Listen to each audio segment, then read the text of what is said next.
Olá, estamos de volta. Hoje a gente vai fazer o estudo da circunferência. A medida de uma circunferência é a medida da Terra. Na maioria dos estudiosos, antigamente eles dedicou-se a medir a expansão da Terra, como Aristóteles fez com a demonstração. Ele pegou um fundo de um poço e ficou deitadinho ao lado dele, analisando a sombra.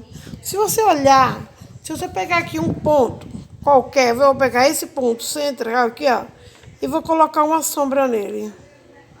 Se eu projetar essa sombra para lá, essa sombra vai para lá. Se eu trouxer a sombra de volta, veja, deixa eu pegar o ponto.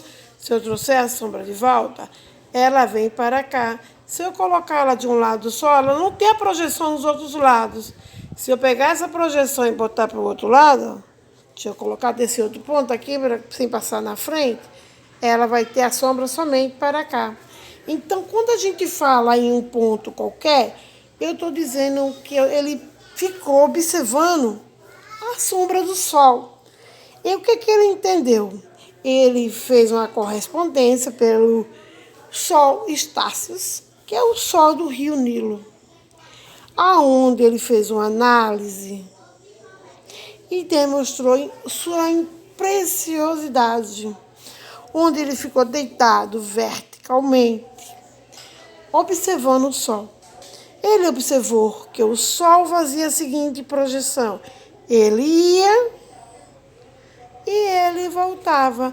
Ao nascer, o Sol, ele nascia lá no alto e no final do dia ele descia.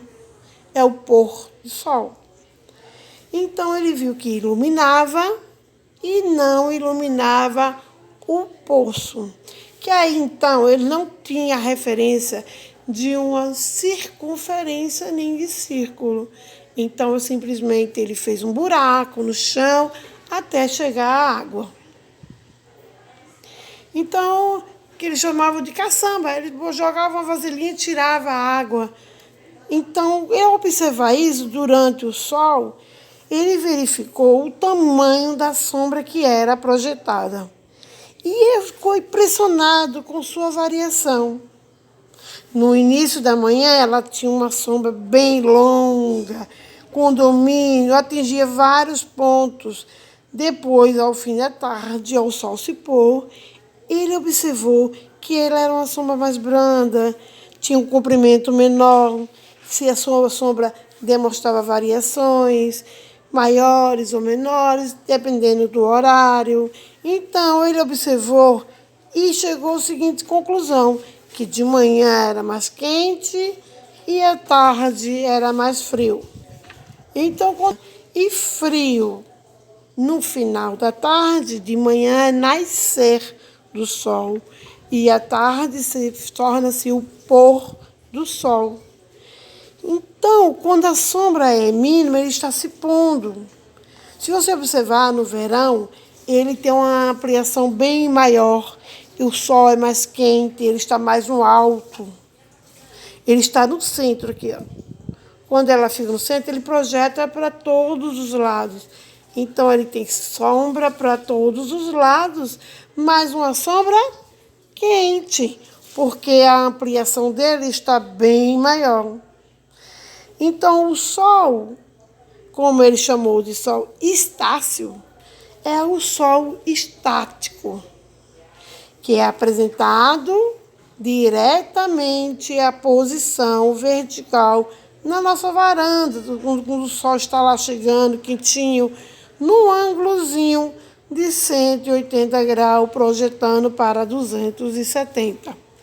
Essa criação é a projeção da sombra, que veio dar origem ao nosso querido círculo.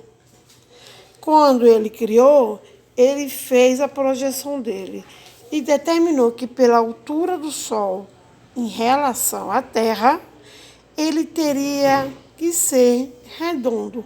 E daí, desde então, a gente não conseguiu provar diferente. Então, ele criou, na metade do século XVIII, a história do raio, que é exatamente este pontozinho aqui, ó.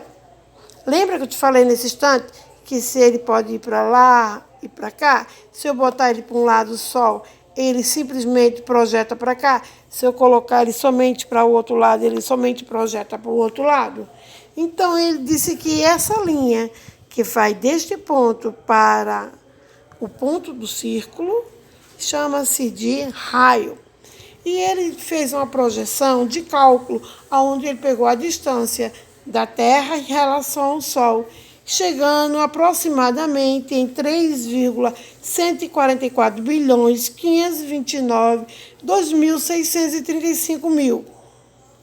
Essa expressão é uma razão de uma circunferência de um diâmetro, que normalmente a gente utiliza ele no ensino fundamental e médio como 3,14. Mas isso no século XVIII. Mas o tempo foi se passando, né? E a gente foi tentando provar diferenciado. Outras pessoas fizeram o mesmo cálculo, chegaram a outras proporções, mas nenhum conseguiu provar que Aristóteles estava errada. Então, em cerca de alguns números decimais, são obtidos o valor. Isso é mostrado até hoje. Quando a gente pega a sombra que entra em nossa casa, irradiando de alegria a nossa vida, ele é uma projeção de um raio. Chama-se raio solar. E ele é irracional, porque não se sabe exatamente até em que ponto ele vai se propagar. Porque ele tem bilhões de casas decimais. Então, por meio de um computador, a gente pode permitir a entrada dele. Como a gente pode pesquisar e observar como está ele. Agora vamos dar uma lidinha no nosso livro e observar o que ele tem de bom para nos oferecer. Então vamos lá. Vamos definir circunferência. Circunferência são pontos de um mesmo plano, no qual todos são equidistantes. O que é equidistante?